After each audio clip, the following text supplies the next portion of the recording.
Bitcoin's pumping, ETH just exploded, and some altcoins already up over 100% this week. But this might just be the start of a 90-day window that sends the entire crypto market much higher.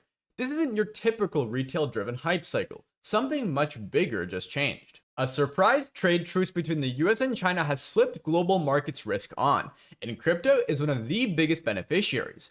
We're seeing institutional flows ramp up, Bitcoin ETF demand absorbing supply, and signs that this could quickly kick off a much larger move across the entire board. My name is Danilo, and today we're breaking down what actually triggered this rally, how it's affecting Bitcoin and Ethereum in real time, which altcoins are starting to show signs of rotation, and how traders are positioning before it becomes obvious to the rest of the market. Whether you've been sitting on the sidelines or already in but unsure where to go next, this is the breakdown to help you stay one step ahead of the market. If that sounds interesting to you, make sure to hit the subscribe button and ring the notification bell so you never miss future crypto updates. Alright, let's get into it. Over the weekend, a surprise announcement caught just about everyone off guard. The US and China agreed to a 90-day truce in their ongoing trade war, with both sides pledging to scale back tariffs. On the surface, it's a temporary pause, a breather. But for markets, it was the green light. Stocks surged, futures ripped, and Bitcoin responded almost instantly, breaking above 100,000 for the first time in months. Just a few weeks ago, sentiment felt uncertain. Now, the entire market's tone has flipped, almost overnight. This sudden shift matters more than people realize. Trade tensions has been weighing on risk assets for months, creating hesitation across the board, from equities all the way to crypto. And even though this agreement doesn't solve anything exactly, it removes a massive source of macro friction.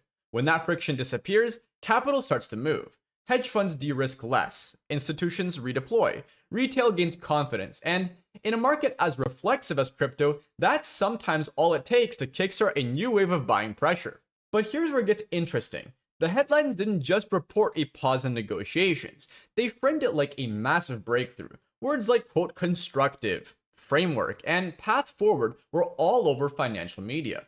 And that's what markets trade on. Not facts, but interpretation.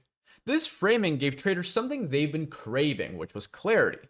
Whether the deal holds up or not doesn't really matter right now. What matters is that the narrative flipped bullish, and in crypto, narratives move price faster than fundamentals. So the takeaway is pretty simple. This isn't just about tariffs. It's about unlocking a 90-day window where risk appetite can return, without major macro headwinds pushing back. That opens the door for more than just price action. ETF inflows could accelerate, derivative volumes could spike, and altcoins, which tend to lag these initial Bitcoin moves, may start rotating in sooner than expected. If you're wondering why this rally feels different, it's because the macro environment finally stopped working against it. As soon as the US-China news hit, Bitcoin didn't hesitate. It blasted through resistance at 100k and is now hovering just below its previous all-time high around 109k. But what's more important than price alone is how Bitcoin's moving. We're seeing unusually clean price action, low chop, steady volume, and healthy funding rates. That combination usually signals one thing. This isn't retail FOMO. It's structured, deliberate accumulation. And that's what makes the move more resilient. One of the biggest drivers behind the scenes right now is ETF demand. We've seen spot Bitcoin ETFs pulling in consistent inflows, quietly soaking up supply week after week. That alone would be significant, but it's not just the US. Globally, we're seeing sovereign players like the UAE begin to accumulate Bitcoin on balance sheets.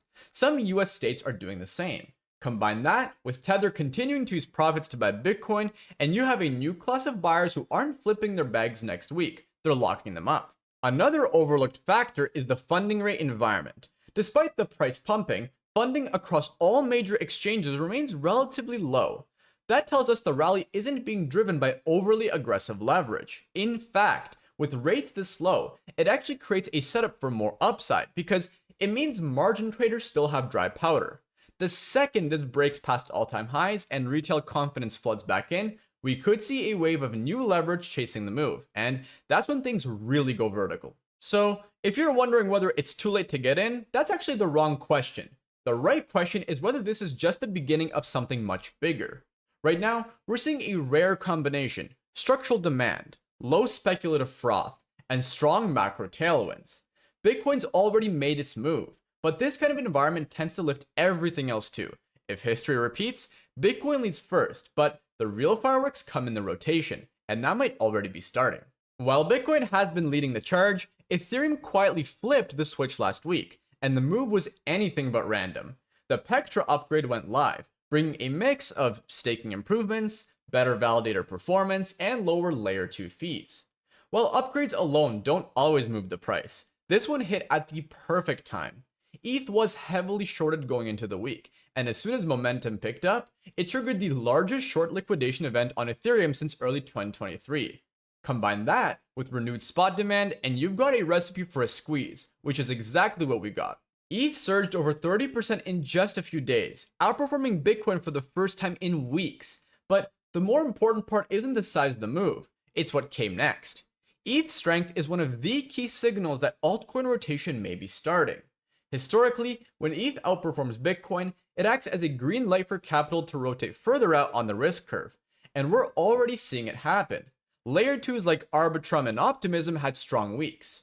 Meme coins on both Solana and Ethereum went vertical. Even lagging layer 1s like AVAX and ADA started moving. This is where things get really fun, and also risky. Altcoin rotations don't happen all at once. They happen in waves. First, the majors like ETH and Sol catch a bid. Then it spreads to infrastructure plays, bridges, L2s, DEXs. After that, the floodgates fully open and everything from memes to microcaps start ripping. We've seen this cycle play out before, and this week's price action feels like we might be entering the second stage. If that's true, timing your entries matters a lot more than usual. You don't want to chase green candles. You want to catch momentum early. If you're new to crypto and wondering where to look, focus on tokens that directly benefit from rising ETH usage. Think of projects like Arbitrum, Optimism, and Uniswap, scaling tools, trading platforms, and infrastructure that tend to lead when Ethereum is moving. These aren't just hype plays. They're connected to where actual usage happens when activity picks up on the chain. But hey, for a second, let's talk about the group no one likes to admit they're a part of. The people who got burned last cycle. If you're watching this and hesitating to buy back in, you're not alone. A lot of retail investors are still carrying PTSD from the last drawdown. They held through the pain, maybe overinvested near the top, and told themselves that if prices ever bounced back, they'd exit the moment they hit break even. And now the moment's here, but stepping back in feels even scarier than watching it bleed out like last time. This emotional hesitation is exactly why so many people miss the best part of the rally. By the time it feels, quote, safe, the move is already 80% done. That's when retail piles back in, not because they've done new research, but because it finally feels good again. But smart money doesn't wait for that feeling. They position when risk is underpriced and narratives are still forming. Right now, you've got the momentum, macro tailwinds, and capital rotation just starting. The signs are already there. The question is whether you're going to recognize them in real time or in hindsight. Now, that doesn't mean you should blindly ape into whatever's pumping. What it means is start thinking like a trader, not just a holder. If you're unsure, start small. Dollar cost averaging means putting in small amounts over time instead of just one big massive buy. Set clear stop losses so you know when you're wrong. Watch which sectors are gaining strength, not just which tokens are trending on Twitter. In this phase of the market, being early and intentional makes a massive difference. And if you're new to crypto, understand that risk isn't a bad thing. It just needs to be managed. You don't need to catch all the bottoms to win. You just need to stop waiting for it to feel perfect, because by the time the headlines say it's back, the real opportunity is already behind you. While most of crypto is still obsessing over charts and meme pumps, the bigger story is unfolding in the background, and it's all about macro. The US-China Truce didn't just calm markets for a weekend. It opened up a rare window of optimism.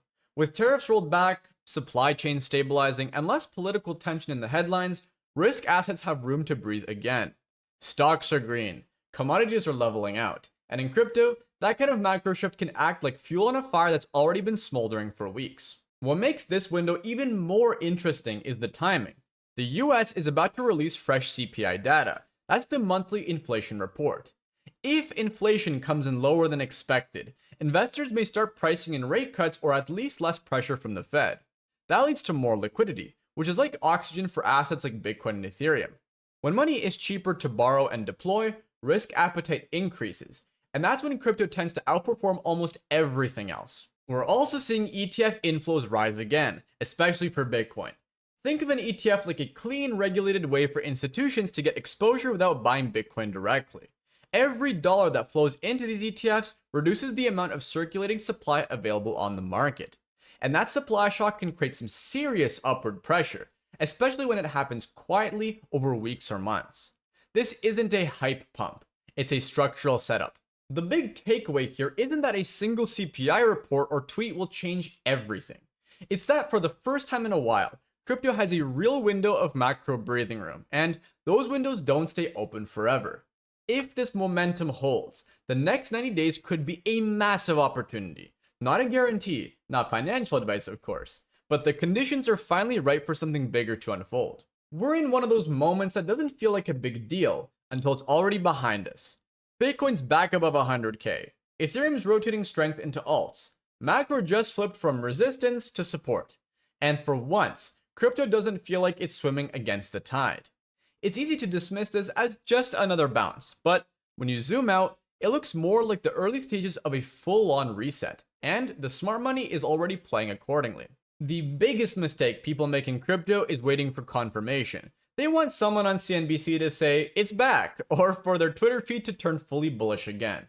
But by the time that happens, the real move is usually over. You don't need to go all in. You don't need to catch every rotation. But if you want to benefit from this window, you need to start thinking ahead of the crowd and not reacting with it. So let me know, how are you playing this? Are you rotating into alts, still sitting on the sidelines, or just riding the Bitcoin wave? Drop a comment below. I read everyone and I'd love to hear how you're approaching this setup. If you got value from this breakdown, hit the like button, subscribe, and ring the bell so you don't miss what's coming next. Thanks for watching, and I'll see you in the next one.